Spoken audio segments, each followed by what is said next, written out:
again, aren't I? I probably am. But yeah, that was one of the best scenes I've ever seen in any movie ever, really. And yes, I did screw this one up again. Yeah. Maybe I should think about this first. But yeah, the Twilight movies are definitely worth a watch, just for the silliness that goes on in the movie, because it really is the most ridiculous movie I've ever seen in well, the most ridiculous movie I've seen in a while that was released as a movie that's meant to be taken seriously, because how do you ever take something like that seriously? I mean, that's not, how is that even possible? Really? But I guess that's just me. I somehow have lost the mentality of a 14-year-old girl, and I don't know when that happened. I'm actually quite sad about that, but whatever, I guess that's just it. Sadly, the Twilight movies weren't the worst movies I've seen that week, basically. And I think I'm just going to leave the side quest alone if I keep on screwing up like that. But let's see. Okay, let's think about this for a while. If I go to the left here, then I can go up, down, right. So then I get stuck. I go to the left here, then go left. No, that doesn't work either. Nope, game just froze for a moment. That's kind of weird. But and it's freezing again. If it happens again, then I'm probably gonna have to find out what caused it. But meh, who knows?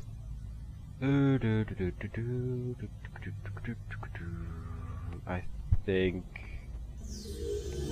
this won't work either. Okay, screw the side quest. I can't be bothered to think right now because I actually have a pretty bad cold, and I have basically stuffed enough crap into my nose that it's possible for me to breathe endlessly for about 2 hours, and then I'm probably going to die. So, I'm going to leave the side quest alone. Maybe I'll do that at some other time. But, anyway, about the movies that I watched the past week or so, I watched a bunch of stuff on TV. I watched the whole Pirates of the Caribbean trilogy again. I quite like the second and third movie, but that's probably just me. I'm weird like that. But I actually quite like the second one more than the first one, I think. But yeah, that's just me. Anyway, I'm going to go to the portal. I'm just gonna continue with the main quest and see how quickly I can get through all of this. But yeah, I watched the entire Pirates of the Caribbean trilogy. I watched From Hell.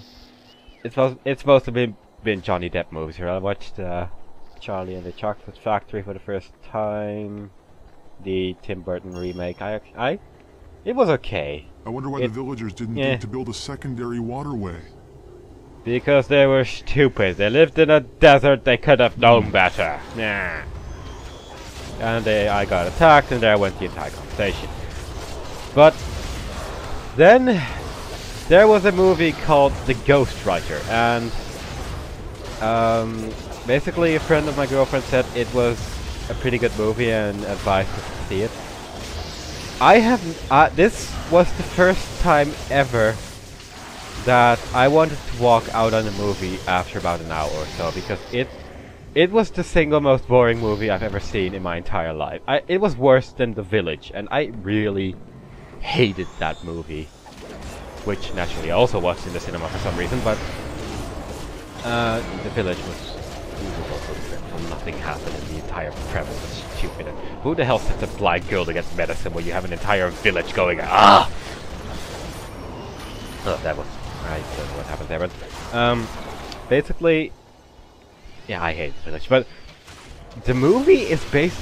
You basically have what's his face, the dude from Angels and Demons, the playwright, Ewan McGregor. That was his name, and he. Well, the movie starts off. I'm going to go on a massive spoiler thing on this movie because it's basically been burned into my mind. Although it's been a few weeks since I've seen it now, so I may forget a few interesting things here and there, but yeah. But the movie starts off and you see this empty car on a boat, and then you see this corpse on a beach, I think. Yeah, it was on a beach. And then you see Ewan McGregor, and he basically gets asked to become a ghostwriter for some politician. I think, I'm not entirely sure if it was the Prime Minister of anything, or if it was just some random politician. I don't really remember anymore. I think it was the Prime Minister of England or something, but I'm not entirely sure anymore. Who was played by Pierce Brosnan, by the way, and he basically first he has to read through a whole bunch of text written by the previous ghostwriter because he had been in an accident and he is lost now. Oh my God, he is dead. That's basically all you ever get to hear about him, except that he found out the secret that no one wanted to be found or something like that. But basically, the entire movie could just as well be called Traveling by Virgin Airlines or in a BMW, the movie. Because this is basically what happens for at least 2 out of the 6 hours of this movie, or whatever, however long. I think it was 2.5 hours, I don't know. But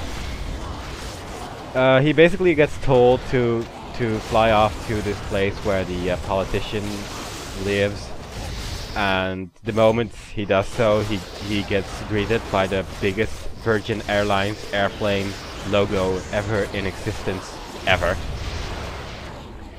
And then he drives around for a while, and he gets to the place where he has to be.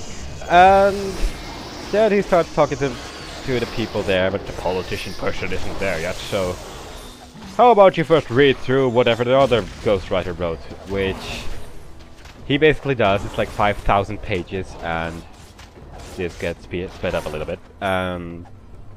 As it turns out, it is the most terrible drivel ever written. It was probably the script he was reading, but that's just my opinion on that one. And he basically has to filter it. Then he just basically finds people to ask about this person after talking to Pierce Brosnan for a while, because it was all very, very exciting.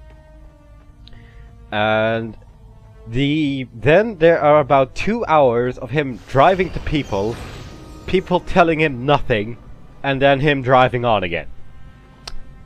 Forever. This goes on for ages.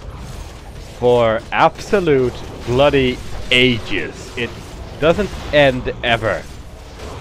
I think it's been too long since I've seen this movie because I've forgotten most of it already, I think. But nothing happens the entire movie. Nothing interesting happens for, well, ever basically. And okay, this guy's taking quite a lot of damage. I'm gonna use fancy pants, kill instantly things. You and you. Okay. But how much? Yeah, yeah. But yeah, he drives around for a while, talks to some people, then he gets chased by someone, then he drives off, and then he's no longer chased because, well, apparently he drove fast enough or something, I don't know. But then it turned out he was being chased again, and then he run off again, and then he wasn't chased again, and then he found out the secret, and yeah. But I think that the weirdest thing in the entire movie was, and this is once again a giant spoiler, but basically the Prime Minister person gets shot by, well, he gets out of a plane in, I think, America, and basically sorry, and apparently I pushed the button that makes the names of the button. Oh, there it is. Apparently Y makes the names appear above my characters, but he gets out of his plane, and when he gets out, he gets some old guy who never gets mentioned again in the entire movie, stands on top of a building right across of the plane where he got out of, and just shoots him. Apparently there wasn't enough security to block off the building right in front of the plane. It was like 10 meters away from where the plane landed, apparently. Ugh. And yeah, what? How does that even happen? When you have like prime ministers that have more protection than God, and guess we forgot that guy. He was he wasn't even carrying a pistol. He was carrying a giant rifle. Not the kind of thing you easily miss, really. It was the biggest